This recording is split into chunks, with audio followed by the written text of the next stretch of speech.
আরামবাগ সহ বিভিন্ন এলাকায় প্যাডেল রিক্সা কিন্তু অবলুপ্তির পথে। তার কারণ বর্তমানে ই রিক্সা বা টোটোর দাপটে প্যাডেল রিক্সা বন্ধ হয়ে গেছে। সাধারণ মানুষ প্যাডেল রিক্সায় চাপছে না, কখনো সময়ের অভাব বা কখনো যানজট এড়াতেই কিন্তু টোটো বা ই রিক্সাকেই বেছে নিচ্ছে সাধারণ মানুষ। রুজি রুটিতে টান পড়েছে প্যাডেল রিক্সা চালকদের। প্যাডেল রিক্সা আজ অবলুপ্তির পথে।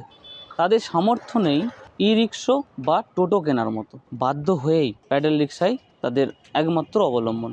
এতে করে কি চলবে তাদের সংসার, প্রশ্ন তুলছে তারা চাইছে রাজ্যের মানবিক মুখ্যমন্ত্রী যেন তাদের দিকটা একটু দেখে। আপনারা জানেন যে দিন আগিয়ে চলেছে, যারা প্যাডেল রিক্সায় ছিল তারাই এখন রিক্সা বা অটো টোটো করছে। আমাদের মাননীয় মুখ্যমন্ত্রী যে মানবিক মুখ্যমন্ত্রী, তিনি সমস্ত স্তরের সমস্ত এর জন্য তিনি চিন্তাভাবনা করেন।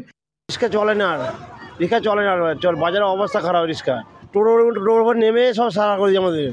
এখন রিক্সা খুবই এখন তো যা টোটো অবস্থা, টোটোর জন্য আমাদের ইনকাম নাই, ইনকাম কমে গেছে, যা ইনকাম ছিল আগে আর হয়নি।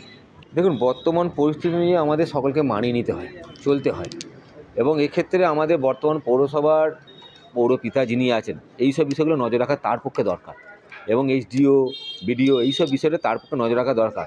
কারণ অবশ্যই টোটো যারা সাইকেল প্যাডেল চালক আছে তাদের বর্তমান পরিস্থিতি দুনিয়াতে পান্তা ফোরাচ্ছে। আমাদের রিক্সার অবস্থা, টোটো বেরিয়ে আমাদের অবস্থা একদম মাটির সাথে মিশে গেছে। আমাদের একদমই কোনো ইনকাম নেই, কাজ নেই। আমাদের খদ্দের আমাদের দিকে ঘুরেও তাকায় না। আমার শহর আরামবাগ থেকে ক্যামেরায় সুশান্ত দাসের সঙ্গে দীপাঞ্জন রায়, কলকাতা টিভি।